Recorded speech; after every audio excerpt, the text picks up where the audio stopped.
20대 국회의 틀을 짜기 위한 원구성 협상이 본격화했습니다. 국회법에 의하면 오는 30일 임기가 시작되는 국회는 다음 달 9일까지 원구성을 마쳐야 하는데요. 이런 법정 시한을 지켜진 적은 13대 국회 이후 한 번도 없었습니다.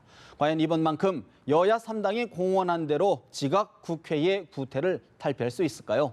이영작 서경대 석좌 교수, 장기표 신문명 정책연구원장 두 분 모셨습니다. 어서 오십시오. 안녕하십니까. 먼저 오늘 새누리당 비대위원장 정진석 신임 원내대표가 겸임하는 쪽으로 결론이 난 것 같습니다. 또 혁신위는 이제 별도의 기구를 만들어서 하기로 했다는데요. 일단 민경욱 원내대변인의 이야기 잠시 들어볼까요? 최고위원회를 대신할 임시 지도부 성격의 당 비상대책위원회는 전당대회 실무 준비 등 통상적인 정당 활동을 담당한다.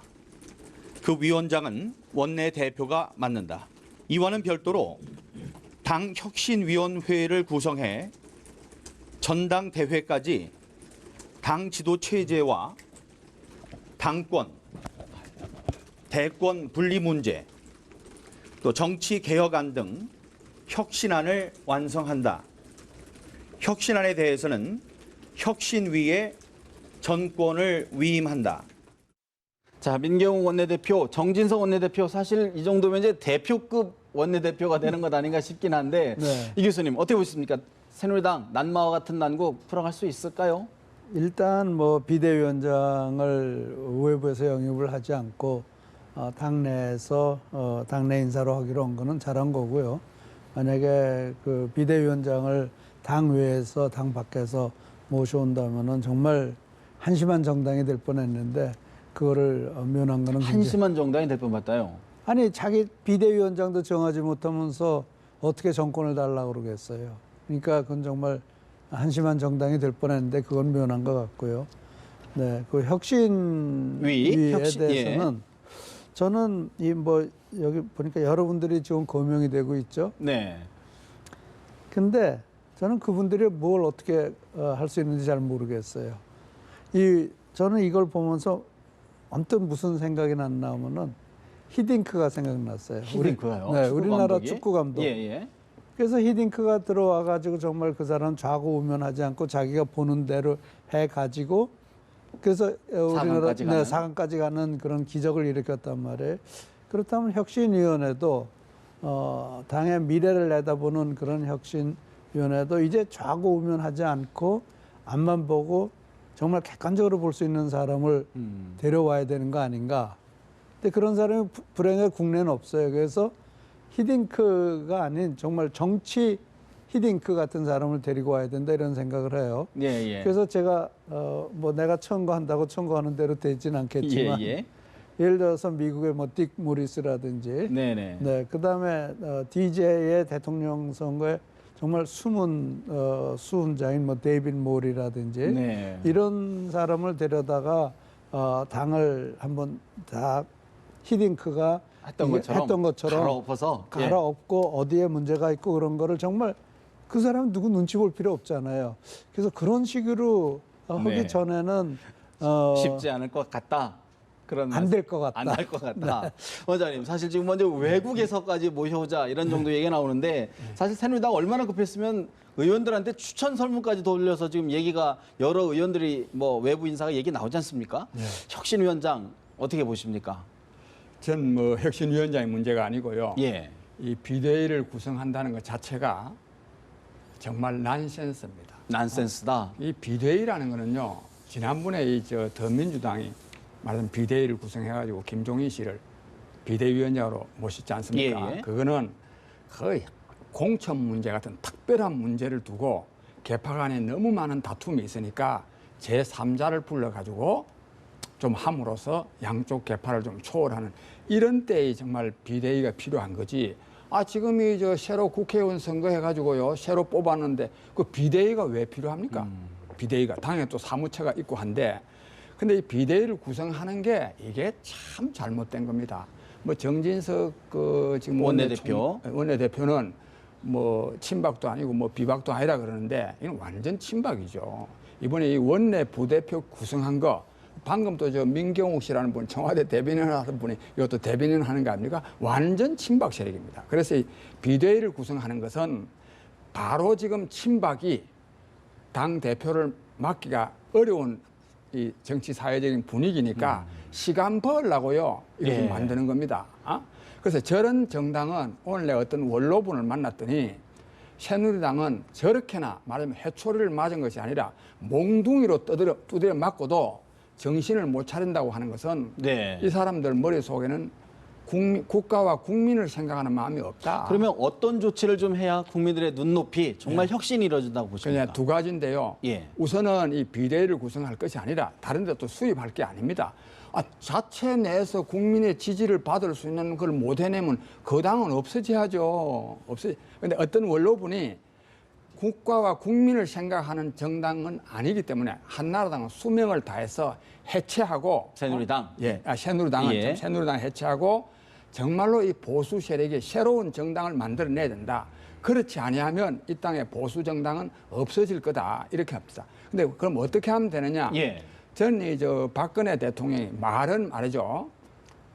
이제 지난번 선거는 친박 다투 샀다가 망한 거니까 난 일체 여기에 관여하지 않는다. 나는 국정에만 전념할 거니까 새누리당은 새누리당 사람들끼리 알아 이렇게 해야 되는데 그거는 박근혜 대통령이라는 사람은 그렇게 할 사람이 아닙니다.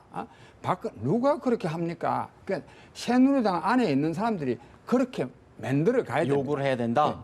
만들어 가야 돼요. 만들어 가야 요구가 된다. 아니라 박근혜 대통령을 제외하고 자기네들이 새누리당을 재건해야 되는데 내가 볼 때요. 한 사람도 그런 사람이 제대로 나서지 않습니다. 이게 문제라서 아까 우리 원로분이 말한 대로 지금의 새누리당 가지고는 안 된다는 것을 이분이 비대위는 말해주고 있습니다. 조금 전에 내가 들어보니까 민경욱 대변인이라는 사람 뭐 저 혁신이 한다는데 뭐 하느냐? 뭐 지도 체제 문제, 말하자면 최고위원회냐, 뭐 예. 단일 대표냐, 또 뭐 당권 대권 분리 문제냐. 그게 무슨 뭐 혁신입니까? 한나라당이 새누리당이 그게 안 돼서 지지를 못 받았습니까? 네. 안 됩니다 이거. 나도 이게 외부에서 비상대책위원회장까지 데려온다면은 이거는 희망 없는 정당이다. 이런 정당에 누가 대권을 수권을 할수 주겠느냐, 있는, 예. 다시 권력을 재창출할 수 있겠느냐는 그런 건데 그나마 그래도 혁신위원장에 혁신위원장이 아니고 그 비상대책위원장에 당을 그나마라도 이끌고 나갈 사람을 뭐 친박이니 비박이니 그걸 떠나서 예. 그분이 과연 그런 자격이 있느냐 없느냐를 다 떠나서 그거 했다는 건 정말 다양한 일이고요. 그리고 실제로 이게 보수를 대표하고 있는데 보수를 대표하는데 보수가 등을 한번 돌렸었잖아요. 돌렸고 이제 와가지고 외부에서 이런저런 얘기 자꾸 하는 건 바람직하지 않다고 생각합니다. 그래서 내버려 두고 그런 네 문제는 네가 해결해라. 바깥에서 수혈할 생각하지 마라. 되지도 않는다. 우리 장 원장님께서 말씀하신 것처럼 보수 세력을 한번 재편을 해야 된다. 이런 그걸 누가 해요? 구심점. 구심점이 없잖아요. 말은 쉬워요. 그거를 재편해야 된다. 다 공감해요. 그 공감 맞는 사람 없을 거예요. 근데 누가 해요? 누가 어떤 힘을 가지고 합니까? 박근혜 대통령 그래서 사실은 나도 당이 갈라져야 된다고 생각하는 사람이에요. 이게 억지로 옛날에 그 TK당하고 PK당 뭉쳐서 만들어 놓은 거 아니에요? YS가 대통령 되려고. 근데 그게 이제 쪼개질 때가 된 거예요. 쪼개질 때가 돼서 그래서 각자 자기의 구심점을 찾아가야 되는데 지금 TK들은 이게 박근혜 이 친박이라는 것 때문에 친박이라는 어떤 굴레 때문에 예. 국민적 눈치를 보고 있는 그런 상황이란 말이에요. 실제로 지난번 총선 당시에도 보면은 이거는 정권 심판이다. 그리고요 여론조사를 보면은 모든 문제에서 여당에 국민들이 더 기대를 하고 있고 여당이 모든 문제를 더 잘한다고 생각하고 있어요. 지금도 그렇게 생각하고 예. 있을 거예요. 그럼에도 불구하고 졌단 말이에요. 그거는 왜 졌느냐? 여당의 국민들이 더 많은 기대를 하면서도 왜 여당이 졌느냐? 그걸 생각해 봐야죠. 그래서 그거를 심각하게 생각을 해볼 줄 알아야 되고 그거를 인정할 줄 알아야 돼요. TK, PK 분리를 얘기한다면 결국 이제 개헌론까지 얘기가 이제 접어들 수밖에. 당연히 해야 되는 예. 거예요. 지금 당연히 해야 될 것이 연정해야 되는 거고 당연히 해야 될 것이 개헌입니다. 그러고 난 정진석 씨 정말 소신 없는 사람으로 보여요. 그 사람이 DJP의 중심에 있던 분이에요. DJP 중심은 정권 연합이에요. 연정이에요. 근데 연정이 그 중심에 있던 분이 갑자기 원내대표 되니까 뭐라고 그랬어요?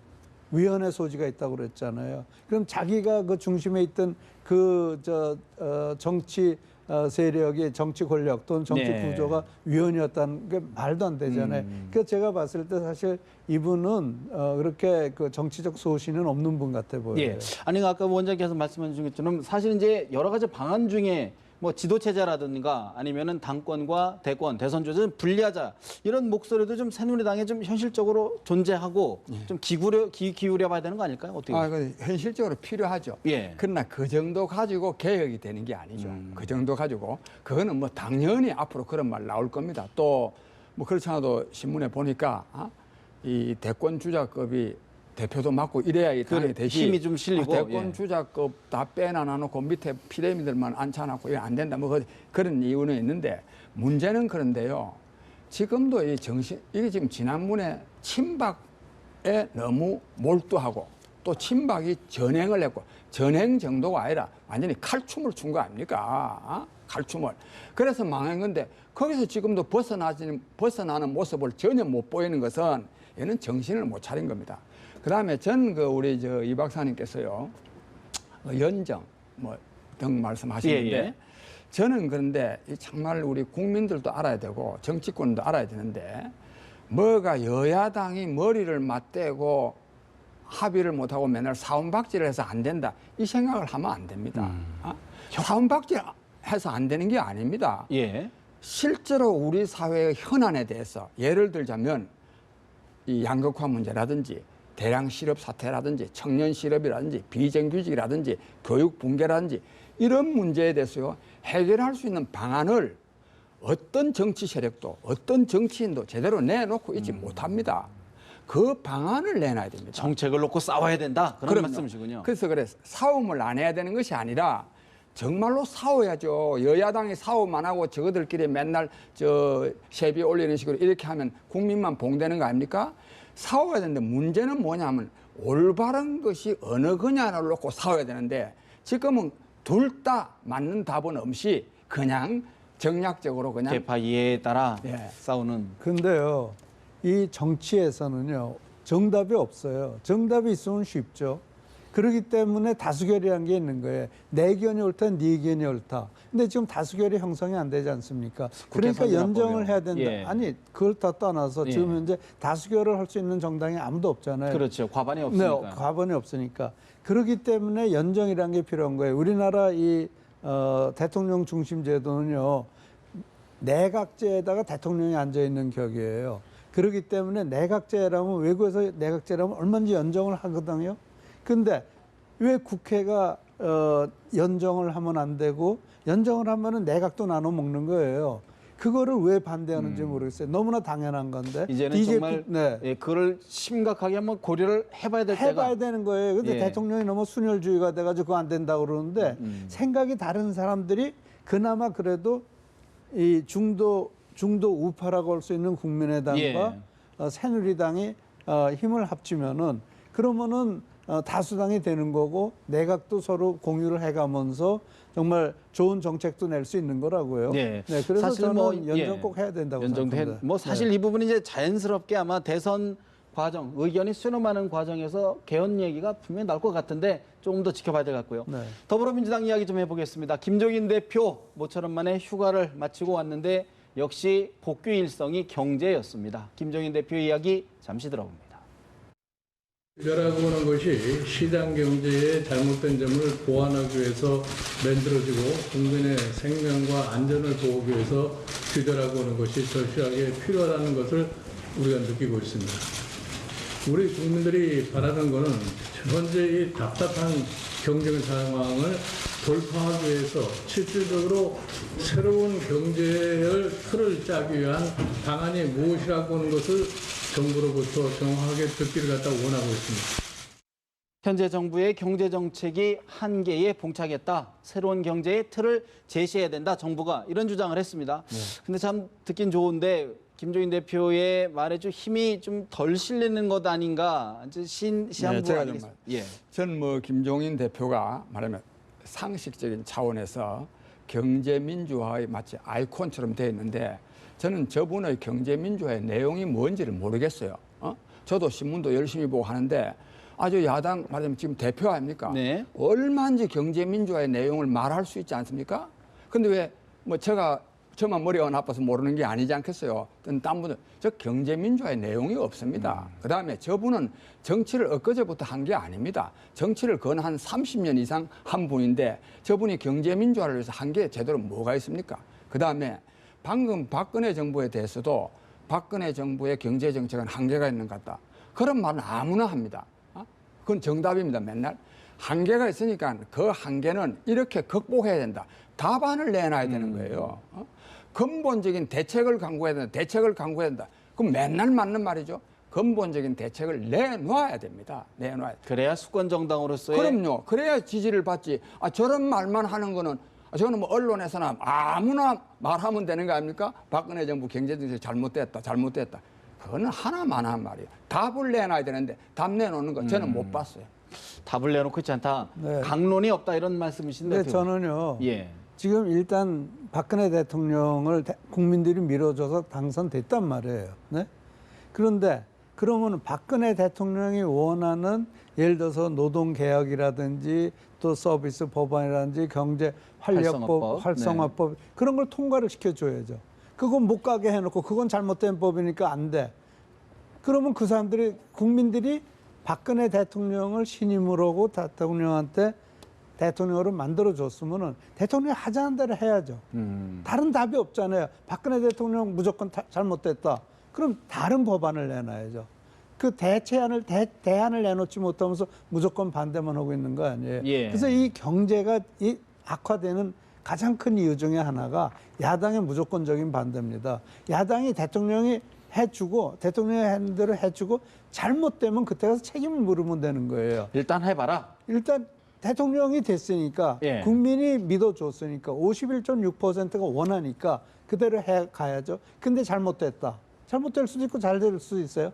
잘 되면은 그 다음엔 국민들이 더 신임을 하고 잘못하면 그 다음에는 다른 주자가 올라오게 돼 있는 거예요. 예. 근데 그걸 안 하고 무조건 잘못됐다라고 얘기하는 건 잘못하는 거죠. 근데 그런 의미에서 오늘 김종인 대표가 이제 정책위 더불어민주당의 정책위 의장으로 이제 사선의 변재일 의원을 임명을 했단 말이죠. 또 오늘 그 경제 비상대책기구도 이제 인선을 좀 하는 과정인데 굉장히 이제 강론이 뭐냐고 이제 질문을 하셨는데 이런 부분들이 하나하나의 어떤 강론을 만들어가는 과정이 아닐까요? 어떻게 보십니까? 예, 만들어가는 뭐 과정이 되어야 되겠죠. 또 뭐 그런 의도를 갖고 할 건데 참 정말 이 송구스러운 말씀입니다만 왜 그러냐면 그 사람들한테 송구스러운 게 아니라 저도 정치를 하는 사람들 국민들에게 끊임없이 희망을 줘야 되는데 말하자면 희망을 갖지 못하게 한다면 그 답 제대로 나오지 않습니다. 왜냐하면 있다면 선거판에서도 얼마인지 내놓았을 거고 내놓지 못하고 이거는 정말 발상의 전환이 있어야 됩니다. 저는 정말 좀 건방진 말씀인데 제가 그래서 새로운 문명 시대의 도래를 주장하는 이유가 여기에 있는데 지금 더민주당이 정말로 제대로 하려 그러면 예. 어디 뭐 문재인 씨처럼 뭐 광주 또 가고 뭐 전북 또 가고 할 게 아니라 진짜 공부를 제대로 해야 됩니다. 그래서 나 이 국민들한테도 국민이 중요하거든요. 국민들한테도 경조사에 많이 쫓아다니는 사람 아니십니까? 그 사람들 지지해가지고는요 국민이 잘 사는 정책의 나올 거를 기대할 수 없다고 하는 걸 알아야 됩니다. 그래서 저는 그래서 안철수 대표도 요즘 뭐 여기저기 행사에 많이 다니더라고요. 지금 저는 그래서 참 안철수 대표한테 참 안타깝고 또 그런데 네. 다 그 구시대 정치의 유물들입니다. 그런 게 쫓아다니는 지금은요 진짜 제대로 공부를 해야 된다. 정책을 만들어야 된다. 정책을 개발해야 된다. 그 말씀을 드리고 싶습니다. 네. 이 정책이라는 것은요, 정말 좋은 의도를 가지고 하더라도 실패하는 정책도 많이 있거든요. 그러니까 전에 레간이 대통령 됐을 때, 예. 레간 지지자들도 저 정책이 될까 했어요. 근데 그게 작용을 하더라고요. 나는 그게 중요한 것 같아요. 대통령이 뚝심을 가지고 그리고 무슨 소리를 듣든지 간에 밀고 가니까 예. 공화당조차도 믿지 않던 정책이 그게 나중에 그러니까 성공을 하기 시작을 하더라고요. 근데 지금 우상호 네, 원내대표가 내일 모레 이제 박근혜 대통령은 이제 3자 원내대표 회동이 있는데 네. 뭐 수용은 한다. 수용은 네. 하지만 박 대통령이 관심 있는 법안만 계속 주장하면 의미 없다라고 했는데요. 우상호 대표의 얘기를 잠시 듣고 한번 얘기를 더 해볼까요? 대통령과 3당 원내 지도부가 만나는 것은 의미가 있는 일입니다. 앞으로 대한민국의 현안을 놓고 허심탄회한 대화의 자리가 되기를 기대합니다. 자, 지금 그 대화의 못 속에서 나오지 않았는데 분명히 긍정적으로 수용하면서도 박 대통령의 관심 법안에 대해서만 계속 주장하면 의미 없다라고 얘기를 했는데 어떻게 보십니까? 지금요. 네. 우상호 원내대표가 원하는 경제정책을 폈어요. 대통령이 그대로 예. 하자 그래서 그대로 했어요. 근데 그거 잘못됐어요. 그럼 누구 책임이에요? 대통령 책임이에요? 우상호 책임이에요? 대통령 책임이죠. 그게 대통령 중심제라는 거예요. 근데 왜 대통령이 원하는 걸 안 해주겠다는 거예요? 그러니까 정치에 내가 봤을 때는 우리나라 정치인들이 정치의 원리를 이해를 못해요. 그러면서 원내대표가 됐다, 나라 지도자가 되겠다, 말이 안 되죠. 그렇다고 해서 야당이 대통령이 하자는 대로 다 해줄 수는 없는 거 아닙니까? 아니 그거를 예. 벌써 지난 3년째 그걸 물고 있었어요. 지난 3년 동안 뭐 했어요? 또박또박 얘기를 했어야죠. 무조건 반대하는 거 아니에요. 노동계가 반대하니까 반대하고, 학생이 반대하니까 반대하고, 재야가 반대하니까 반대하고. 그게 그러니까 제가 봤을 때는 우리나라 정치인들이 좀 더 오픈 마인드로 상대방도 수용할 줄 알아야 돼요. 그리고 저는 대통령과 그 야당과의 대화에서 우리나라에서 이때까지 그걸로 인해서 안 풀린 문제가 풀린 적이 한 번도 없었어요. 나 이거 왜 하는지 모르겠어요. 이거 얻고 나면 꼭 대통령 욕먹어요. 그래도 일단 만나면 뭔가 그래도 좀 된 적이 있어요? 허심탄회하게 이야기는 허심탄회하게 얘기하고 나서 항상 뒷소리 있잖아요. 뒷소리 나온다. 어떻게 보십니까? 근데 방금 이 문제는 중요한 문제가 돼서 우리 이 박사님께서 잘 설명을 하셨는데도 이 야당이요 계속 이 발목 잡게 한다는 비난을 많이 듣고 있지 않습니까? 비난을 듣는다고 해서 박근혜 대통령이 이걸 좋아하면 안 됩니다.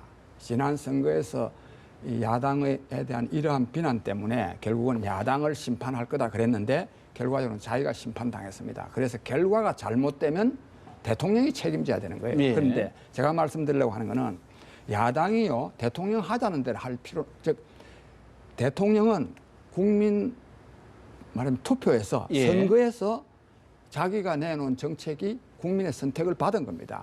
그래서 대통령이 하자는 대로 기본적으로는 따라줘야 됩니다. 그러나 지적하고, 즉 잘못된 것을 지적하고 비판하고 반대할 수 있지만 끝까지 대통령이 하겠다고 할 때는요 예. 하게 해줘야 됩니다. 그래야 되죠. 그거 하게 안 해줄 것 같으면은 대통령 선거 말로 합니까? 대통령 왜 뽑습니까? 이거를 더불어민주당이 확실히 알아야 됩니다. 그러니까 반대할 때까지 하더라도 최종적으로는 대통령이 하고 싶은 걸 해줘야 돼. 해줘야 그래야 책임 정치가 책임 보인다. 정치가 이루어지는 거지. 야당이 끝까지 반대해보면 대통령 뽑아나 마나 한 거 아닙니까? 네. 그럼 누가 책임질 겁니까? 더불어 지금 이제 여소야대 국면이 이제 접어들었는데 더더욱 그런 면에서는 더 중요한 시점이다라고 볼 수 있는데 자 이제 그런가 하면 지금 문재인 대표의 행보를 놓고도 여러저러 이야기가 나오는 것 네. 같습니다. 지금 호남을 계속 방문하고 있는데 전당대회 기간에 해외에 또 출국할 것이라는 이야기가 나와요. 어떻게 보십니까, 이 교수님? 어떤 행보입니까 이게? 이게 전형적인 대권 행보죠. 전형적인 대권 행보예요. 그러니까 대통령이 되기 위해서 해외 물도 봐야 되고 외국 지도자들도 만나보고 얼굴도 알리고 그거는 전형적인 대권 행보예요. 그렇다 그러면 그게 좀 어필을 할 수 있을까요? 어떻게 보십니까? 근데요, 이때까지 외국에서 만약에 외국에서 지지받는 거 가지고 저 사람 훌륭한 정치 지도자라는 평가를 가지고 그 평가가 대한민국의 대통령 만들지 못하더라고요. 결국은 어떻게 소화하느냐의 내가 문제군요. 노무현 대통령도 전혀 이런 외국 그런 건 없었잖아요. 안 나갔다 왔죠. 예. 네, 그런데도 당선됐잖아요. 어떻게 보십니까? 근데 저는요, 저는 이제 정치를 오래 한 사람 아닙니까? 또 많이 보고 대한민국에는 대통령 하고 싶은 사람은 굉장히 많습니다. 그러나 자기가 대통령이 되었을 때 이 나라를 어떠한 방향으로 말하면 이끌고 가겠다 하는 그런 비전과 그 비전을 이룰 수 있는 정책적인 내용을 딱 내놓고 하는 사람은 없습니다.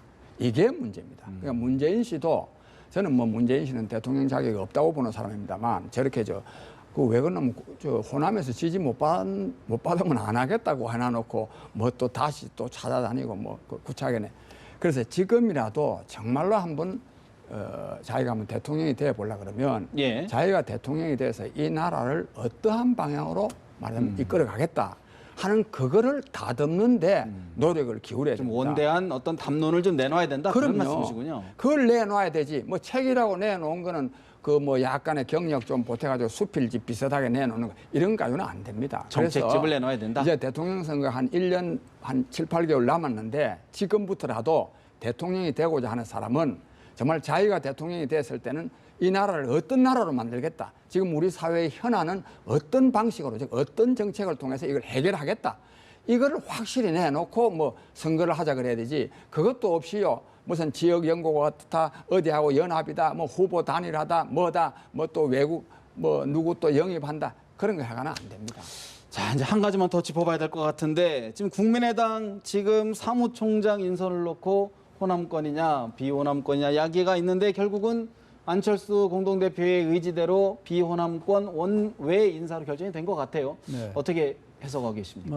여러 가지로 볼 수가 있는데요. 일단은 의원 확장이고요. 그러니까 김영환 의원이 원래 충북 분이죠. 네, 그래가지고 사실 제일 먼저 합류했고, 그리고 끝까지 지켰고, 그리고 참 어려운 총선에서 졌고, 그러나 지금도 자기 소실 꺾지 않고, 그러니까 그럼으로써 일적인 소신 있는 정당이라는 이미지를 만드는 데 도움이 되고요.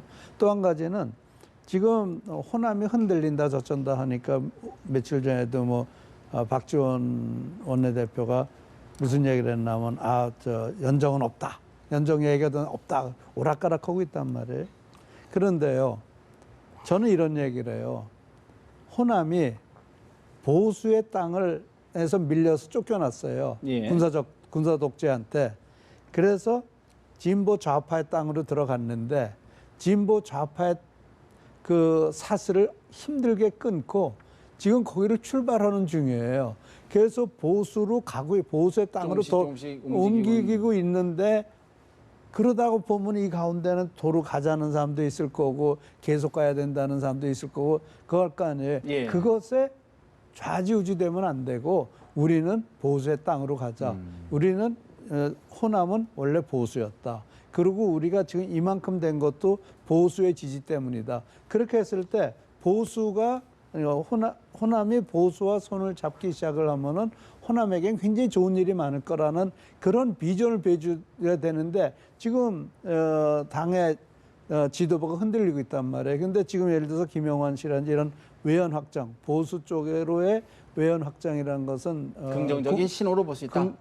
그렇게 해야 된다는 당이다. 네. 목표를 제시한 거다. 어떻게 보십니까? 예, 뭐 저는 잘은 모르지만 김영환 씨는 상당히 유능한 분이고요. 또 그렇잖아도 이 호남 자민연인 하는 말도 나오는 판에 사무총장이라도 이렇게 비호남 사람으로 한 거는 안철수 대표가 어쨌든지 너무 지역당의 틀 속에서는 있지 않아야 되겠다. 그런 점에서 잘한 거라고 저는 보죠. 그런데 예를 들어서 그런 부분들이 이제 결국은 비호남 세력, 호남 세력과는 자꾸 이제 충돌이 앞으로 일어나는 것 아니냐는 우려가 있는 거죠. 어떻게 예상하십니까? 네, 뭐 저는 충돌이라기보다도요. 우리 이 교수님께서 참 묘한 해석을 하셨는데 옛날에는 군사 독재에 의해서 호남이 말하자면 점령을 당했다 그랬습니까? 그랬다가 나중에 다시 진보로 또 편입됐다가 또 진보로부터 이번에 좀 탈출하려고 하고 있다. 하고 있다 그런데 저는 그렇게는 생각하지 않습니다. 저는 사실 이것도 잘못하면 지역 감정인지 모르지만 저는 이 호남 주민들이 정치의식이 상당히 높습니다. 높아서 이번에 이 선거에서도요 굉장히 잘했는데 이거를 선거에서 뭐 문재인이가 뭐 비호남이라서 문재인이를 싫어했다 이렇게만 보면 이 호남 사람들이 생각을 제대로 못 읽은 것이다. 문재인 씨를 왜 싫어했냐면 이 문재인 씨가 지난번에 뭐 90% 이상 지지하고 말이지 또 후보 대표도 만들어 주는데 전혀 이 사람 가지고는 새누리당을 정권을 못 되찾기가, 이기겠거든요. 네. 정권도 못 찾겠거든요. 또 정권만 못 찾는 정도가 아니라 이 사람이요. 그 지난번에 그 당이 그 정도 선거에 연전 연패하고 또 뭐 탈당파 그렇게는 많이 생기고 그러면 자리를 내놓을 줄 알아야 됩니다. 끝까지요. 자기를 고집했습니다. 이런 걸 보면서 문재인이 이 사람 있어가는 큰일 나겠다. 그래서 이 호남 사람들이 네. 안철수당에 갔는데 안철수당에 갔다고 해서 안철수가 뭐 국민의당이 잘할 거라고 보이지도 않으니까 요즘 또 지지율이 빠지고 있지 않습니까? 네. 그러니까 호남 유권자들을 너무 호남 사람들로 또 뭐 어디 보수 진영으로 진보 진영으로 갇혔다 빠졌다 저는 이렇게 보면 안 되고 호남 유권자들의 판단은 정말로 높은 수준에서 판단하고 정치의식이 있다는 걸 높다. 저는 인정해야 된다고 봅니다. 나는 그런 시각도 있을 수 있지만요.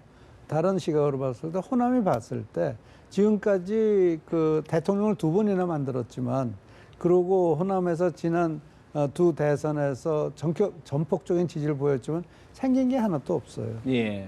그러니까 이거는 우리가 지금 이 땅에 머물러서는 진보에 갇혀 있어서는 안 된다라는 시각이 만들어진 거예요. 그렇기 때문에 저렇게 그 정말 커다란 정치적인 그 새로운 세력이 새로운 모습을 보이고 있는 거죠. 네. 사실 뭐 지금 계속 같은 데는 이야기인데. 근데 이거 하나만 보태면요. 예.